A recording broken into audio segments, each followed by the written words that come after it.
Good morning friends, my self Saidulu. So నేను 2010లో as a medical representative నా career start చేసిన 4,500 నా మొదటి శాలరీ. అక్కడి నుంచి 2013లో ఆంధ్రాలో కృష్ణా, ప్రకాశం, నెల్లూరు, గుంటూరుకు ఏరియా సేల్స్ మేనేజర్ గా ప్రమోట్ అవ్వడం జరిగింది.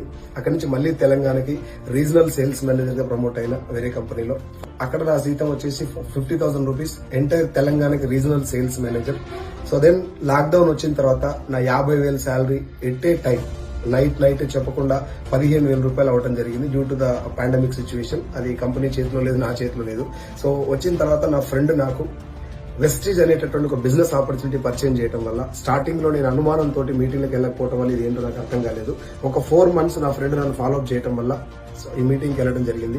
మీటింగ్కి వెళ్ళి అసలు నెట్వర్క్ మార్కెటింగ్ అంటే ఏంటి, దాంట్లో వెస్టీజ్ అంటే ఏంటి తెలుసుకున్న తర్వాత నేను ఒక 13,000 వచ్చేంత వరకు 6 నెలలు నా జాబ్ చేస్తూ పార్ట్ టైం వెస్టీజ్ చేయడం జరిగింది. ఆ తర్వాత నెట్వర్క్ మార్కెటింగ్ లో ఉన్నటువంటి భవిష్యత్ ఏంటి, దీంట్లో ఒకవేళ మనం దీన్ని కెరీర్ గా తీసుకుంటే ఫ్యూచర్ ఎలా ఉండబోతుందని చెప్పి తెలుసుకున్న నేను మీటింగ్ అటెండ్ అవ్వడం జరిగింది. My great leader mentor MSR గారివి 30-40 మీటింగ్స్ అటెండ్ అయిన తర్వాత I came to know that this is the future of India.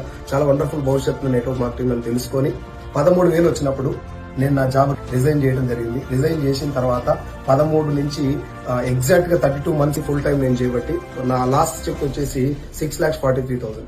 So దీనికి అంతటికి 2 కారణాలండి. ఒకటి నెట్వర్క్